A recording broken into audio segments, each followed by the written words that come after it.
Reconnaissez la venue de la tribulation et défendez votre foi. Matthieu 24, versets 29 à 31.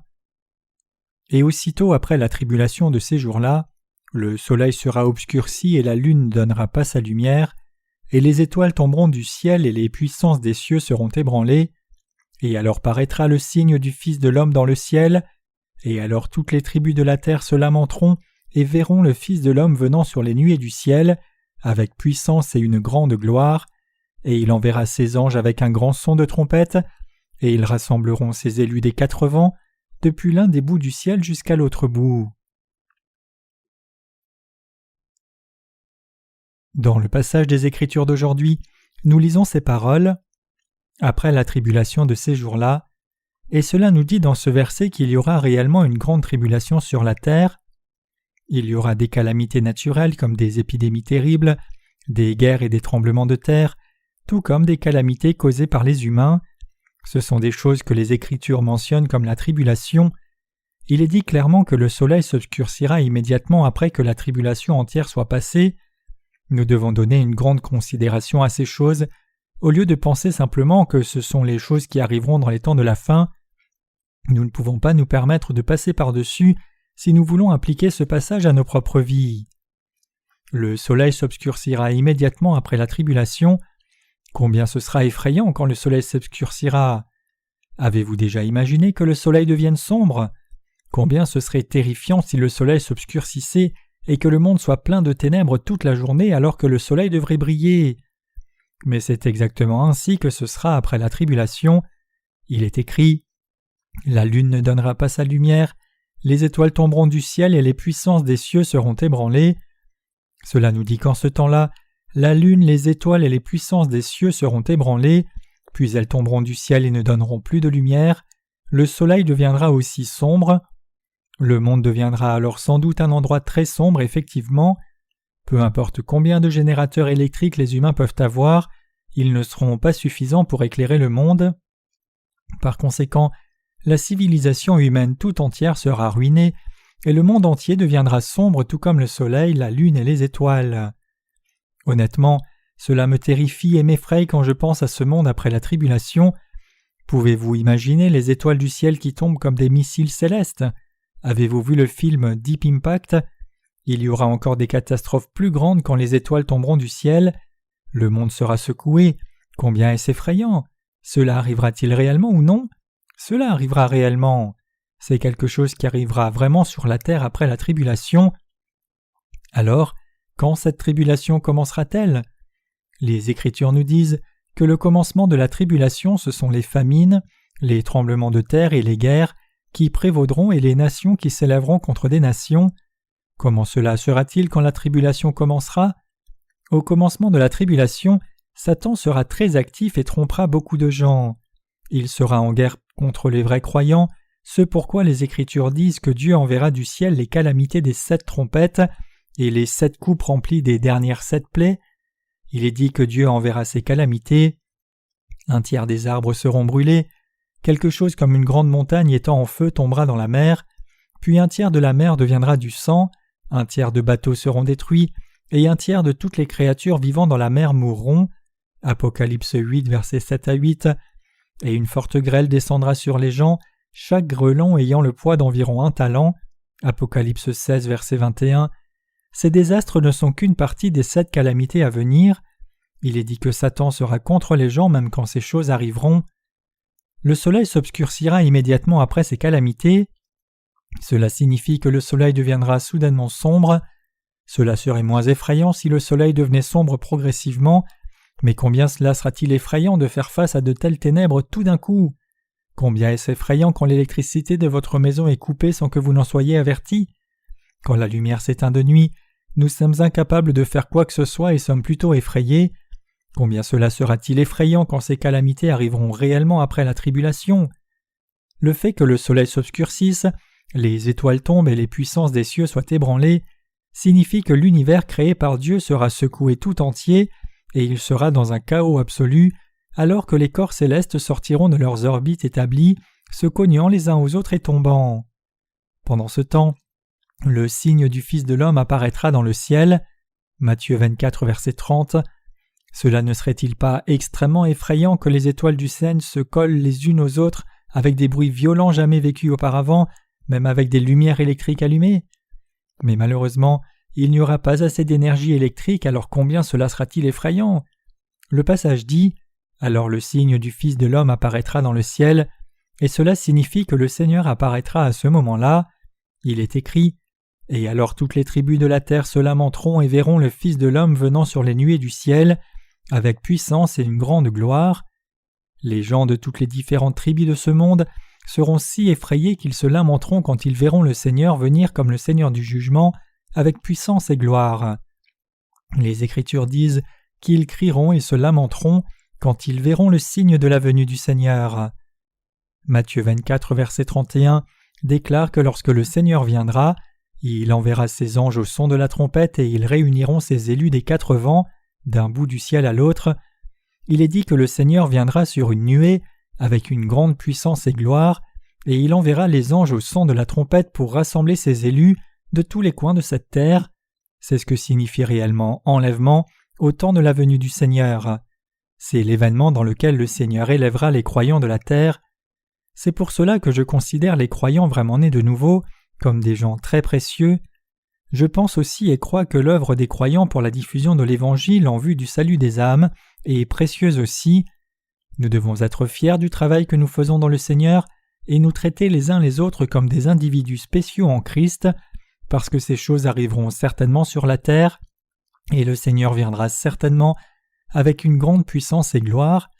Notre Seigneur viendra définitivement de cette façon, comme nous sommes le peuple précieux de Dieu, qui vivra dans le Seigneur éternellement après avoir été enlevé. Donc alors que nous vivons sur la terre, nous devons vraiment prendre soin les uns des autres, et nous devons vivre notre foi en croyant que nous vivons avec le Seigneur dans le royaume millénaire et le royaume éternel du ciel après l'enlèvement. Mon désir le plus sincère pour nous tous qui avons reçu la rémission des péchés est que nous prenions vraiment soin les uns des autres, de nous soutenir les uns les autres dans le Seigneur et de vivre avec la compréhension que chacun de nous est un précieux enfant de Dieu. Par moments, j'ai ces pensées qui me passent par la tête. Le Seigneur viendra dans un temps où cet univers entier, le ciel, la merveilleuse voie lactée, tout comme cette terre seront complètement détruits et démolis. Que fera le Seigneur avec ce monde détruit alors? Le Seigneur commencera-t-il un nouveau projet de développement pour reconstruire la terre afin que nous y vivions pendant 1000 ans? Certainement pas, ce n'est pas la façon dont cela se passera. Le Seigneur dit souvent les paroles suivantes dans le livre de l'Apocalypse. « Je fais toutes choses nouvelles » Apocalypse 21, verset 5. Quand il dit ces paroles, il ne veut pas dire qu'il reconstruira le monde en s'appuyant totalement sur les ressources et technologies humaines en mobilisant des forces humaines. Nous pouvons penser « Nous ne pourrons jamais reconstruire ce monde si l'univers était entièrement détruit ». Mais je crois que le Seigneur qui a tout créé dans cet univers peut aussi créer un nouveau monde. Aussi, le Seigneur est capable et recréera cet univers de nouveau s'il est détruit. Le Seigneur fera de nouveau cet univers et ce monde. Je pense aussi que le Seigneur peut créer un autre monde sur une planète non dérangée et nous y faire vivre. En tout cas, je crois que c'est la puissance du Seigneur qui nous permettra de régner sur le monde avec le Seigneur comme roi pendant 1000 ans, puis de vivre heureux pour toute l'éternité dans le royaume des cieux. Quand nous nous regardons nous-mêmes, y inclut l'œuvre que nous faisons, je suis convaincu que nous faisons cette œuvre précieuse. Nous serons élevés quand les signes de la venue du Seigneur apparaîtront après la tribulation. Le Seigneur dit qu'il ressusciterait premièrement les croyants qui sont endormis dans la tombe, puis qu'il enverrait les anges rassembler les croyants nés de nouveau de tous les coins du monde entier. Tous les croyants nés de nouveau, morts ou vivants, seront transformés et élevés au ciel au moment de la venue du Seigneur dans le ciel, et alors nos corps seront transformés en des corps spirituels qui ne s'usent pas ni ne deviennent vieux. La parole de l'Apocalypse dit clairement que Dieu choisira 144 000 personnes parmi les Israélites, 12 000 dans chacune des 12 tribus, et les sauvera en mettant un sceau sur leur front. Le livre de l'Apocalypse dit ensuite qu'un grand nombre de personnes vêtues de robes blanches se tiendront devant le Seigneur en lui donnant gloire. Jean l'apôtre, qui a écrit le livre de l'Apocalypse, a demandé au Seigneur qui étaient ces personnes habillées de robes blanches, et le Seigneur a répondu que c'étaient ceux qui venaient de la grande tribulation. Cela signifie que dans les temps de la fin, le Seigneur sauvera beaucoup de gens. Pendant ce temps, ceux qui ont reçu le salut en croyant au salut du Seigneur, qui a effacé tous leurs péchés, résisteront et désobéiront à la loi de l'Antéchrist et seront martyrs. Cela signifie que pendant le temps de la tribulation, beaucoup de gens croiront au Seigneur comme leur sauveur et en son salut par l'eau et le sang, en mettant leur vie en ordre. Alors le Seigneur transformera ceux qui vivent encore et qui ont reçu le salut du Seigneur. Les Écritures déclarent que le Seigneur les élèvera, les protégera, transformera leur corps en un corps céleste qui ne s'usera jamais, et les rendra glorieux et heureux pour toujours. Je le crois. Pendant ce temps de la fin, beaucoup de gens croiront dans cet évangile que nous prêchons maintenant. Pendant la tribulation, ceux qui croient dans l'évangile de l'eau et de l'esprit défendront leur foi avec leur vie, et beaucoup deviendront martyrs pour leur foi. Je crois qu'il y aura un très grand nombre de personnes qui recevront le salut authentique au temps de la fin. C'est pour cela que chacun de nous est si précieux. Chacun de nous qui a maintenant reçu un salut authentique et sert le Seigneur dans son Église née de nouveau est précieux. C'est pour cela que nous prenons soin les uns des autres, nous soutenons les uns les autres, unissons nos forces pour servir le Seigneur et vivons ensemble comme une seule famille devant Dieu. En fait, tous les gens de ce monde qui ont reçu la rémission des péchés en Dieu sont une famille. C'est une bénédiction de vivre comme une famille et de soutenir et prendre soin les uns des autres avec amour jusqu'au jour de la venue du Seigneur. Je crois que nous devons vraiment nous aimer les uns les autres avant de rencontrer le Seigneur. C'est pour cela que nous devons regarder dans l'Église pour voir s'il y a une âme qui a besoin de soins, des âmes qui ont besoin de recevoir la rémission des péchés, des âmes qui traversent des épreuves difficiles parce que nous n'avons pas pris soin d'elles correctement. Nous devons visiter et prendre soin les uns des autres et encourager et soutenir la foi les uns des autres. La parole de Dieu écrite dans cette Bible va certainement se réaliser. Tragiquement, les gens ne croient pas parce qu'ils sont si ignorants. La parole de Dieu se réalisera vraiment. J'ai témoigné si souvent et je l'expérimente en ce moment aussi. Dans mon cœur, je maudis parfois ceux qui défient ce précieux évangile en disant « Vous accumulez la malédiction de Dieu au-dessus de votre tête. Vous serez certainement maudits. Soyez maudits. Soyez écrasés par Dieu et revenez au Seigneur comme un vil mendiant sans rien. » Il y a eu beaucoup d'occasions où cela s'est produit selon ce que j'ai pensé. J'ai vu que cela leur est arrivé et j'ai réalisé que la malédiction de Dieu sera sur moi si je défie Dieu. Tous les gens qui ne sont pas nés de nouveau feront forcément face à cette réalité. Quand les gens qui ne sont pas nés de nouveau vont à l'encontre de l'Église de Dieu, et si ceux qui sont nés de nouveau les maudissent dans leur cœur, la malédiction tombera certainement sur ces gens qui se sont opposés à l'Église de Dieu. Dieu a fait d'Abraham la source de bénédiction, et il dit « Je bénirai ceux qui te béniront, et je maudirai ceux qui te maudiront, et toutes les familles de la terre seront bénies en toi. » Genèse 12, verset 3. Les gens devraient reconnaître les vraies personnes nées de nouveau et être bons envers elles s'ils désirent être bénis. Les gens reçoivent la plus grande bénédiction de leur vie en recevant la rémission des péchés quand les personnes nées de nouveau partagent cet évangile avec eux. Si le juste veut vraiment les envoyer en enfer, tout ce qu'il doit faire c'est les laisser de côté et ne pas partager l'évangile avec eux. Il n'y a rien d'autre qu'il y ait à faire, cela se passe réellement comme ça. Peu importe combien quelqu'un peut être intelligent et puissant, quelqu'un qui n'est pas né de nouveau est maudit par le juste qui dit « Tu seras maudit ». Ce dont nous devons nous rappeler, c'est que ceux qui sont nés de nouveau ne peuvent pas faire une telle chose sans raison, mais si quelqu'un devient un ennemi des justes et les blesse très fortement, alors celui qui est né de nouveau peut bien prononcer ce genre de malédiction. Il y a une preuve de cela dans le fait que certains sont morts en conséquence d'une malédiction. Il y a quelques années, le grand-père d'une de nos sœurs l'a harcelée et persécutée et lui a interdit de fréquenter l'Église de Dieu.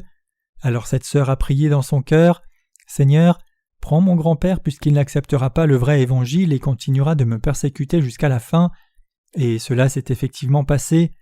Il y a longtemps, il y avait un frère qui était allé servir dans l'armée, et il y avait un soldat plus ancien qui le harcelait souvent. Il a passé un temps si difficile, et un jour il m'a demandé « Pasteur, dois-je rapporter ce fait pour qu'il le mette en prison ? Il me frappe sans arrêt et me harcèle, et je pourrais l'envoyer en prison si je me plaignais. » Je lui ai dit « Tu n'as pas à faire cela. S'il te maltraite réellement, prie Dieu. Dieu utilisera alors quelqu'un pour l'envoyer en prison. » Après un moment, j'ai reçu un appel téléphonique de sa part. Il m'a dit « Pasteur, cet homme est allé en prison. » Je lui ai dit « Pourquoi es-tu si content qu'il soit allé en prison ?» Il répondit « Bon, il n'y a pas de quoi se réjouir, mais n'empêche qu'il est allé en prison. Dieu est vraiment du côté des justes. Dieu fera réellement ces choses si les méchants continuent de harceler les justes de Dieu et continuent de les blesser dans leur cœur. Réellement, les justes continuent de donner de bonnes choses à toute personne dans ce monde. Ils donnent beaucoup aux gens dans le monde. Qu'en est-il des gens qui ne sont pas nés de nouveau ou ceux qui sont simplement méchants? Ces gens profitent et prennent de la part des justes, mais ils ne le rendent jamais. Plutôt, ils font des querelles et combattent ceux qui sont nés de nouveau. C'est pour cela que je vis avec assurance en servant le Seigneur, même si je suis si insuffisant. Je peux faire cela parce que je crois que le Seigneur prend soin de moi en dépit de mes insuffisances. Quand quelqu'un vient contre nous et fait des choses terribles, tout ce que nous devons faire, c'est prier Dieu et le maudire. Vous serez maudits, vous irez de toute façon en enfer et vous perdrez tout dans ce monde. Quand j'observe la façon dont vous vivez, c'est exactement ce qui arrivera. Puis nous serons témoins du fait que le Seigneur leur prendra tout, parfois même leur vie, et la vérité c'est que je n'ai rien fait si ce n'est prier. Puisque nous sommes témoins de ces choses, nous pouvons maintenant vivre avec assurance en nous confiant en Dieu. Nous pouvons être courageux et partager avec assurance l'Évangile en nous confiant en Dieu qui entend nos prières. Nous sommes les justes et le peuple précieux de Dieu, et les gens qui croient dans cet Évangile et le partagent avec d'autres, nous sommes effectivement des gens très bénis. D'abord, après avoir reçu la rémission des péchés, la bénédiction peut ne pas sembler si grande, mais le fait est que c'est une bénédiction merveilleuse de Dieu. Combien de gens ont entendu cette parole de vérité, cet évangile du salut qui nous dit que Dieu a effacé tous nos péchés? Parmi toutes les nouvelles merveilleuses et joyeuses que vous avez jamais entendues dans votre vie, qu'est-ce qui pourrait être meilleur? Il n'y a pas de nouvelle plus merveilleuse que cela, la nouvelle que Jésus est venu dans ce monde et a pris sur lui tous nos péchés en étant baptisé, et qu'il nous a sauvés en prenant ses péchés étant cloué à la croix, versant son sang précieux et recevant la pleine punition pour nos péchés qui devaient nous revenir. Dans ce monde, je n'ai pas entendu de nouvelles qui soient plus merveilleuses que cela. Nous étions des gens destinés à aller en enfer à cause de nos nombreux péchés, mais le Seigneur est venu dans ce monde, nous a sauvés vous et moi par l'eau et le sang, et a fait de gens comme nous le peuple juste de Dieu, en expiant tous nos péchés. Combien sommes-nous précieux? La Bible dit « Mais à tous ceux qui l'ont reçu, à ceux qui croient en son nom, elle a donné le pouvoir de devenir enfants de Dieu, lesquels sont nés non du sang ni de la volonté de la chair, ni par la volonté des hommes mais de Dieu. » Jean 1, versets 12 à 13. Combien est-ce grand? C'est pour ceux qui croient sincèrement en Jésus qui a reçu son baptême, versé son sang, effacé nos péchés, et qui est maintenant devenu notre Sauveur en recevant le jugement à notre place. Le résultat en est que nous avons reçu l'autorité d'être appelés enfants de Dieu. Ce sont ceux qui ont accepté Jésus et son salut. Quelle grande bénédiction est-ce d'être enfants de Dieu! Quand ceux qui ne sont pas les enfants de Dieu deviennent abusifs et défient les vrais enfants de Dieu, nous devons être extrêmement attentifs, car ils verront inévitablement une terrible destruction. Ils expérimenteront l'enfer sur terre avant d'aller réellement en enfer. Quand une personne juste a subi du mal d'un incroyant qui se prévaut de sa richesse et puissance, causant des misères aux justes, et dont le cœur a été blessé, il pourra maudire cette personne. Tu seras maudit, tu seras sans rien et un mendiant toute ta vie, et ce sera la fin pour ce pécheur qui est maudit. Une personne juste peut dire ces choses sans trop de pensée, mais Dieu le Père écoute les désirs de son enfant et les réalise, donc ceux qui ont été maudits par les justes verront la destruction. Cela montre combien nous sommes bénis comme enfants de Dieu. Quelle grande bénédiction que d'être enfant de Dieu. Mais être juste un enfant de Dieu n'est pas tout. Devenir un enfant de Dieu sans avoir l'autorité d'enfant de Dieu ne revient à rien, mais nous avons l'autorité en tant qu'enfant de Dieu. Un enfant ne jouit-il pas de l'autorité de son père à sa place? L'enfant n'hérite-t-il pas de cette autorité? Comme cet exemple, c'est pareil pour nous. Ne sous-estimez pas le salut que vous avez reçu. Vous devez réaliser quelle grande autorité vous avez reçue par votre salut. C'est pour cela que nous ne nous soumettons jamais à ce monde. Nous cherchons et prions Dieu avec des désirs dans nos cœurs, servant et suivant l'Évangile par la foi, et le Seigneur nous conduira sur un chemin vertueux alors que nous vivons par cette foi. Le monde devient maintenant de plus en plus uni. Un représentant du FMI, Fonds monétaire international, a annoncé récemment qu'ils augmenteraient la valeur du dollar US. Le marché boursier américain est devenu incertain, et peu après le marché boursier s'est effondré. Bien sûr, Cela a immédiatement conduit à une baisse encore plus importante des annonces coréennes, validant le dicton « Quand les États-Unis toussent, le Japon attrape une grippe sérieuse et la Corée du Sud attrape la pneumonie ». En ces temps, le monde est devenu interconnecté comme un seul. La Corée pourrait être automatiquement ruinée si les marchés boursiers américains s'effondraient.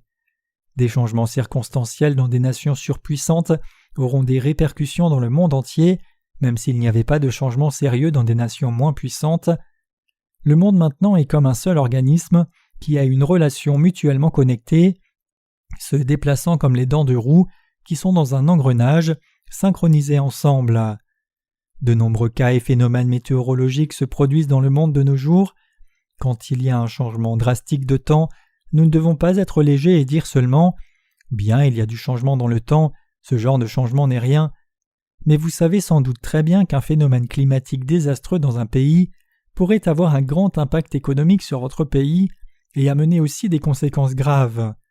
Nous vivons maintenant dans des temps très précaires. C'est la période juste avant la tribulation. Nous devons savoir que la terre ne fait pas son chemin paisiblement tout le temps. Elle fonctionne maintenant avec la menace d'un danger chaotique.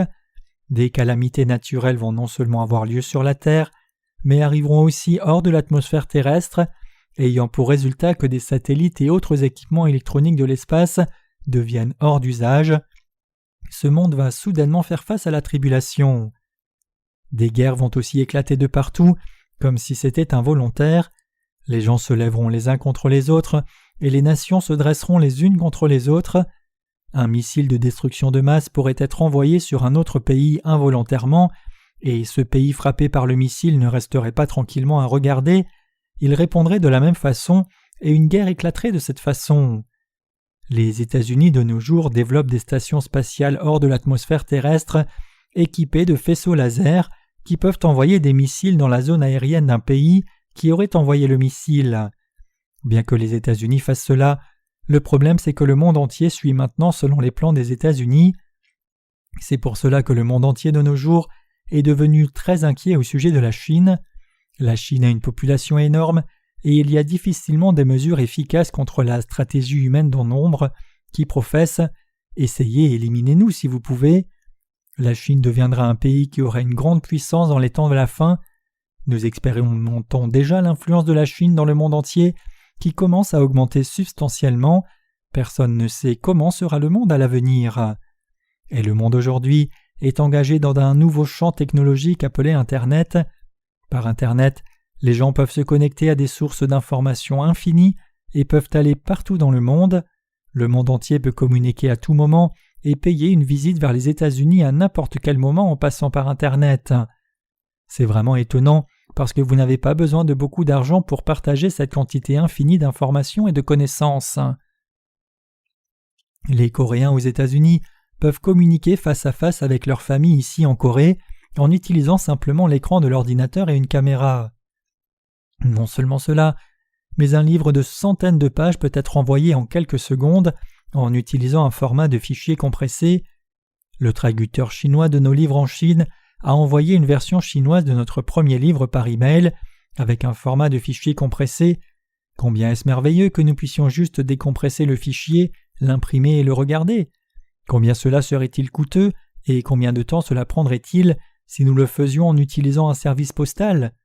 Mais il compresse simplement le fichier en Chine et clique sur le bouton « Envoyer » et nous le recevons après quelques secondes ici en Corée, assis devant notre ordinateur. Nous vivons dans ce genre d'époque où le monde change à une vitesse surprenante. Le monde a tellement changé, même ceci sera bientôt dépassé. C'est un temps où 100 000 hackers bien entraînés sont plus utiles qu'1 million de soldats. Les hackers vont dans les fichiers et programmes des ordinateurs des autres, détruisent leur système et volent de l'information. C'est comme un espion ou une guérilla qui a lieu dans le cyberespace. Il n'y a pas beaucoup de choses que nous ne puissions pas faire avec un ordinateur de nos jours.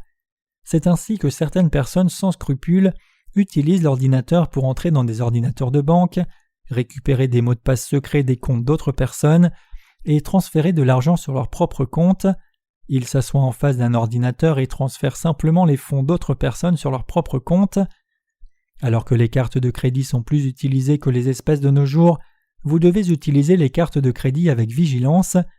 Vous devez être vigilant en utilisant votre carte de crédit où que ce soit et ne jamais les prêter aux autres. Il y a quelque temps, je suis allé dans une petite exposition de produits d'affaires dans ma ville appelée Chuncheon City. Je voulais acheter un produit spécifique et le vendeur a insisté pour que je paye avec ma carte de crédit. Je voulais l'acheter avec des espèces, mais le vendeur voulait que j'utilise ma carte de crédit. Il me disait qu'il me ferait une remise si j'utilisais ma carte de crédit, et c'est ainsi que les choses se font de nos jours. Mais je ne fais pas confiance à ces gens. Comment puis-je savoir qu'ils ne feront pas une copie de ma carte de crédit pour l'utiliser illégalement ? Je ne peux faire autrement, même si vous pensez que je suis un peu trop cynique.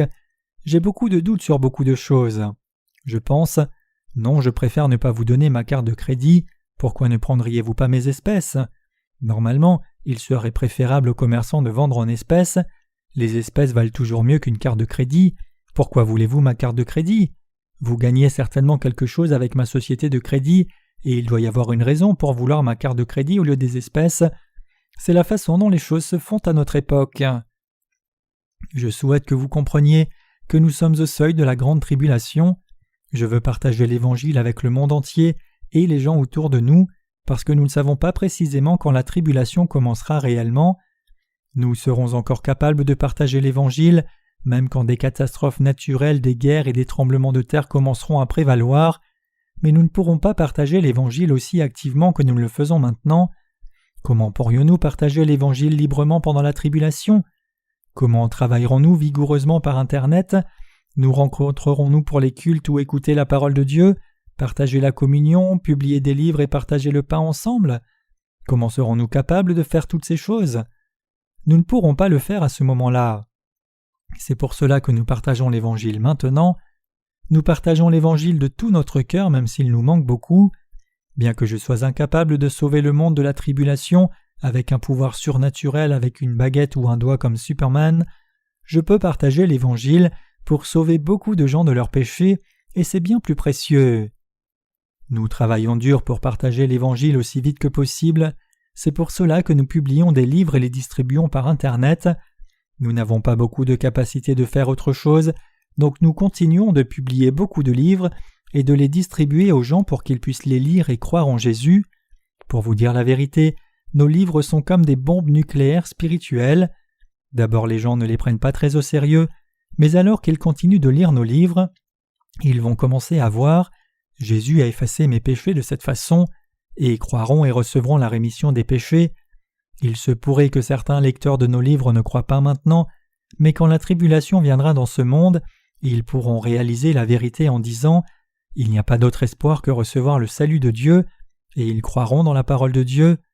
Au temps de la tribulation, le cœur de beaucoup de gens sera bien préparé pour la moisson. Les gens qui n'ont pas d'espoir ne peuvent qu'attendre le salut de Dieu. En ce temps sans espoir, il n'y a pas d'autre espoir que la foi dans le salut de Dieu. C'est le plus grand espoir, l'espoir ultime et l'espoir le plus défini. Il n'y a rien qui puisse être comparé à cet espoir.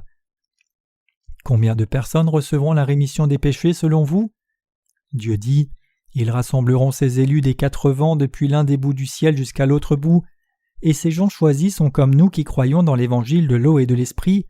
Il élèvera tous ses croyants dans le monde et écrasera et piétinera tous ceux qui restent dans ce monde, ceux qui ne croient pas dans ce vrai évangile. Dieu écrasera et piétinera ces non-croyants, les tuera et les ramènera à la vie, seulement pour les jeter dans le feu éternel. La fin pour eux, c'est l'enfer. Ceux qui défient Dieu le Créateur verront la colère de Dieu exactement comme Dieu l'a dit dans les Écritures. Dieu montrera sa colère pour ceux qui ne croient pas en lui. Quand une personne va contre une autre personne, la pire chose qui puisse arriver, c'est que l'une soit mise à mort.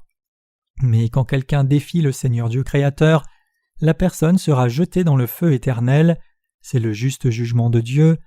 Il convient de se défier l'un l'autre et de jouer entre humains, mais une personne finira dans le feu éternel si elle ne croit pas en Jésus-Christ, qui a créé cet univers entier, se rebellant contre lui et le défiant. Dieu montrera quel grand péché c'est de se rebeller et de le défier. 2 Thessaloniciens chapitre 1 dit « En flamme de feu, exerçant la vengeance contre ceux qui ne connaissent pas Dieu et contre ceux qui n'obéissent pas à l'évangile de notre Seigneur Jésus-Christ. » Les gens ne sont pas exclus du jugement parce qu'ils ne croient pas en Dieu par leur propre ignorance. Pensez-vous que cela apaisera Dieu ? Lisons 2 Thessaloniciens 1 versets 6 à 8 ensemble d'une même voix. Si du moins c'est une chose juste devant Dieu que de rendre la tribulation à ceux qui font subir la tribulation, et que de vous donner, à vous qui subissez la tribulation, du repos avec nous dans la révélation du Seigneur Jésus du ciel, avec les anges de sa puissance, en flamme de feu, exerçant la vengeance contre ceux qui ne connaissent pas Dieu et contre ceux qui n'obéissent pas à l'évangile de notre Seigneur Jésus-Christ. Ce passage des Écritures dit qu'il y aura une punition de destruction éternelle pour ceux qui ne connaissent pas Dieu. Ceux qui ne connaissent pas Dieu sont un peu comme les bêtes qui périssent. Psaume 49, verset 20. Vous étiez bien capable de voir qu'il y a un Dieu et qu'il est le Dieu omnipotent, le Créateur de l'univers, juste en regardant la grande création de Dieu. Romains 1, verset 20. Et les gens ne seront pas en mesure d'échapper au jugement en disant qu'ils n'ont pas cru parce qu'ils ne connaissaient pas Dieu. Les gens recevront le jugement selon leur incrédulité.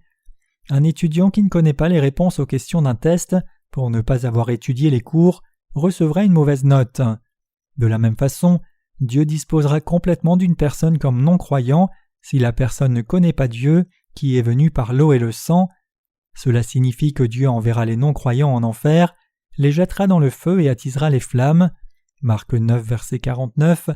Il y aura beaucoup de gens comme cela dans les temps de la fin. L'œuvre que Jésus a accomplie ici sur terre, c'est cet évangile. L'évangile signifie la bonne nouvelle. L'évangile a le pouvoir de débarrasser quelqu'un des péchés d'un seul coup. Le mot puissance est traduit en grec comme dynamis, et en français nous avons le mot dynamite qui en vient. Notre Seigneur a pris sur lui tous nos péchés par le baptême, et nous a sauvés en recevant le jugement de la croix à notre place. Quelle nouvelle bénie, et combien c'est puissant comme de la dynamite. Les péchés qui étaient dans nos cœurs n'ont-ils pas été enlevés depuis que nous avons entendu l'Évangile et avons cru? Jésus a pris mes péchés par son baptême et a reçu le jugement pour ses péchés. Tous les péchés du monde ont été transférés sur Jésus, donc en conséquence de cet acte juste, nous n'avons plus de péché. La puissance de l'Évangile est pour sûr comme le pouvoir explosif de la dynamite. Nous avions beaucoup de péchés dans nos cœurs, mais ils ont été enlevés d'un seul coup par cet Évangile merveilleux. L'Évangile a ce genre de puissance. L'Évangile de l'eau et de l'Esprit a cette puissance d'être le vrai Évangile orthodoxe. En étant nés de nouveau à sa façon, nous allons au ciel et devenons les enfants précieux de Dieu, obtenant cette autorité comme enfants de Dieu, en étant obéissants et en croyant dans cet Évangile. Et en ayant cette autorité céleste comme enfants légitimes de Dieu, nous régnerons sur ce monde. Donc, être né de nouveau en croyant dans cet évangile de l'eau et de l'esprit que Dieu nous a donné est vraiment une grande bénédiction. Bien qu'il n'en semble pas ainsi selon les standards du monde, il n'y a personne qui ait reçu de plus grande bénédiction que vous et moi, si nous considérons la parole de Dieu comme la vérité ultime. Il n'y a personne dans ce monde qui ait reçu une plus grande bénédiction que vous et moi, si nous souffrons de beaucoup de défis et difficultés dans la vie, et sommes incapables de faire beaucoup de choses dont les gens jouissent dans ce monde. Nous sommes néanmoins vraiment bénis. Il n'y a personne qui ait reçu de plus grande bénédiction que nous-mêmes. Si nous devions mourir en ce moment, nous avons reçu cette grâce merveilleuse. C'est pour cela que nous sommes toujours pleins de contentement dans nos cœurs. Bien que nous puissions sembler démodés et un petit groupe, nous avons néanmoins reçu une si grande autorité et bénédiction de Dieu. Nous sommes des gens exactement comme cela. C'est pour cela que les gens qui ont reçu la rémission des péchés ne devraient pas se comparer avec quelqu'un d'autre comme le fait le monde. Ils ne doivent pas se haïr les uns les autres, mais s'aimer et s'aider les uns les autres autant qu'ils le peuvent. Nous devons nous aider les uns les autres par la foi, partager la communion ensemble et vivre comme un corps de Christ jusqu'au jour de la venue du Seigneur. Pas une seule personne parmi nous ne devrait échouer dans son voyage de la foi. Même l'apôtre Paul a dit aussi « Consolez-vous les uns les autres par ces paroles » 1 Thessaloniciens 4, verset 18. Je vous dis aussi de vous consoler les uns les autres. Nous devons réaliser que nous sommes les plus bénis. Nous devons prendre soin les uns les autres et servir l'Évangile, réalisant que nous n'avons pas beaucoup de temps.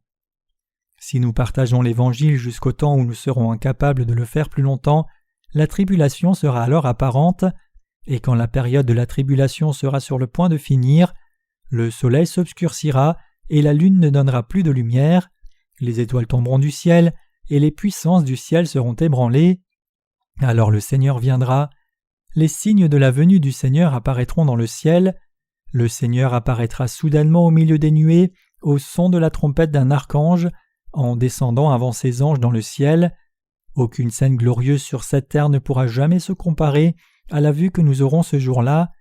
Une grande entrée de l'empereur romain ne pourra se comparer avec sa magnificence, et le respect donné à un chef d'État en visite d'un autre pays par des gardes d'honneur ne pourra se comparer à cette majesté. Nous verrons le saint, majestueux et puissant roi des rois paraître devant sa création comme Dieu le Créateur, mais très différemment de l'apparence modeste du Seigneur dans sa première venue. Nous serons témoins de la vue incroyable au temps de la seconde venue du Seigneur. Le Seigneur viendra bientôt, et nous devons donc vivre maintenant dans ce monde par la foi, prenant soin les uns des autres, et à la fin, nous serons élevés pour être avec le Seigneur quand il reviendra. Rapidement après cet événement de l'enlèvement des saints, ce monde sera détruit. Le livre de l'Apocalypse déclare que le Seigneur écrasera et piétinera ceux qui rejettent l'amour du Seigneur et tous ceux qui défient cet évangile, parce qu'il sera rempli de colère comme il est écrit. Et la cuve fut foulée hors de la ville, et de la cuve il sortit du sang jusqu'aux morts des chevaux, sur un espace de 1600 stades. Apocalypse 14, verset 20. Ce verset nous dit que le Seigneur écrasera et piétinera tous les non-croyants, et il a un sens qui va plus loin. La colère du Seigneur aura atteint sa pleine mesure. Le Créateur est si fâché contre sa créature qu'il va l'écraser et la piétiner. C'est exactement ce qui arrivera pendant la tribulation. Non seulement Satan harcèlera les gens, mais en plus de cela, Dieu versera la tribulation sur eux. Pendant la période de la tribulation, Dieu déversera sa colère sur Satan et tous ceux qui ne croient pas en lui. Cependant, je crois que Dieu raccourcira les jours de la tribulation et répandra en même temps ses bénédictions sur nous, parce qu'il y aura beaucoup de justes au milieu de cette tribulation. Nous devons aussi prier et nous confier en Dieu pour répandre sur nous cette grâce, et je crois aussi que Dieu répandra sa grâce sur nous-mêmes au milieu de ces circonstances terribles. Mes chers croyants, menez vos vies tranquillement par la foi, car vous ne savez pas comment ce monde changera à l'avenir, n'est-ce pas? Puisque ce monde change à un rythme si rapide, ne pensez-vous pas qu'il change dans n'importe quelle direction? Ce n'est en fait pas le cas du tout. Toutes les choses dans l'avenir seront accomplies exactement en accord avec la parole de Dieu. Dans le futur très proche, les différents peuples et tribus de ce monde établiront ensemble une certaine organisation importante. Savez-vous quel genre d'organisation ce sera? Cette organisation aura une grande puissance pour unifier ce monde comme un seul. L'organisation insistera que c'est pour le bien des citoyens de ce monde. Actuellement, nous sommes témoins d'une campagne mondiale, et cela s'appelle la campagne pour la protection des droits humains. La campagne pour la protection des droits humains proclame principalement que tout ce que nous faisons c'est pour les gens et que nous devons protéger les droits humains, et sa priorité la plus importante est toujours mise sur les gens et pour les gens. Cela semble effectivement très attirant, mais en essence, quiconque pense seulement aux gens s'élève en réalité contre Dieu.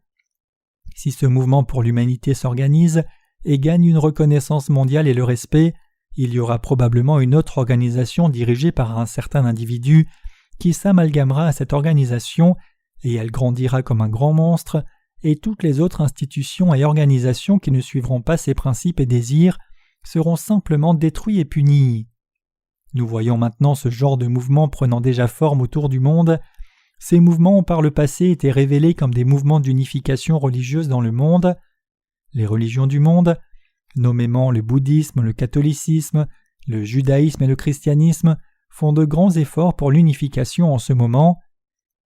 Il y a un temple bouddhiste près de la maison du diacre Li, et pendant la dernière saison de Noël, le temple avait une pancarte « Bon anniversaire Jésus » accrochée à sa façade. Nous avons vu cette pancarte en conduisant et passant devant ce temple bouddhiste. Nous étions tous étonnés et vraiment surpris. Non seulement cela, une certaine église début avril dernier avait une pancarte sur la façade de son bâtiment disant « Célébrer la venue de Bouddha ». Comment cela peut-il se passer? Peut-être que cela semble bon que différentes religions aient de bonnes relations ensemble, mais au contraire, nous devons réaliser que c'est un plan trompeur et effrayant de Satan. Que font les humains quand ils sont ensemble? Ils s'unissent contre leur propre Créateur, Dieu. Lisons le psaume 2, verset 4. « Celui qui habite dans les cieux se rira d'eux, le Seigneur s'en moquera. » Dieu est assis et rit des gens qui s'unissent ainsi et défient Dieu au nom du service de l'humanité. Servir l'humanité semble si altruiste, mais c'est en réalité un mode de pensée très mauvais. Qui s'opposerait à l'idée d'établir une organisation qui servirait les besoins humains? Tout le monde en serait heureux et rejoindrait naturellement l'organisation. Qui s'opposerait quand ils disent « Tout ce qui ne bénéficie pas à l'humanité est ennemi de cette humanité » L'organisation est bien si elle sert réellement les besoins de l'humanité et respecte Dieu, mais si le monde s'unit et est conduit par une organisation qui sert seulement le but humain, une telle organisation prendra une autorité énorme et défiera finalement même Dieu. Les gens seront convaincus et diront que c'est seulement pour l'humanité, mais ils s'élèvent en réalité contre Dieu. Même si nous devons croire en Dieu, si nous servions seulement les besoins humains, les gens diraient alors « Peu importe que les gens croient au bouddhisme, à l'islam ou au confucianisme, nous devons les laisser, ils doivent faire à leur guise. Pourquoi insistez-vous sur le fait que nous devons tous croire dans une religion particulière comme une obligation? Pourquoi devons-nous croire dans un Dieu? C'est la persécution des droits humains, non une protection. C'est être contre la protection des droits humains. Et par conséquent, ils persécuteront et s'opposeront à ceux qui croient seulement en Dieu. Le mouvement pour les droits humains prévaudra fortement dans le monde des temps de la fin. Ce type de mouvement est très effrayant. La pensée fait hérisser mes cheveux de peur. Alors que je témoigne de quelque chose comme cela, je pense moi-même « Ouais, c'est un mouvement énormément grand qui n'est possible que dans ce temps présent. » S'il en est ainsi, n'y avait-il pas de campagne pour les droits humains dans le siècle précédent? Oh oui, il y avait des campagnes pour les droits humains comme cela auparavant aussi, mais heureusement, ils étaient établis et contenus dans des pays individuels. Mais maintenant cette campagne est mondiale. Saviez-vous que la campagne de protection de l'environnement s'est maintenant développée et a été acceptée mondialement? Les mouvements de protection des droits humains sont maintenant dans le monde entier. D'une certaine façon, cela peut sembler une bonne chose, mais en réalité, c'est une organisation vraiment mauvaise.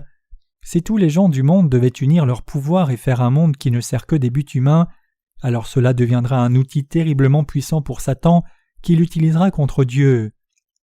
Quand cela arrivera finalement, Dieu écrasera et piétinera ce monde, tuant tout le monde avec de la grêle du ciel ou les enlevant tous par l'eau et le feu.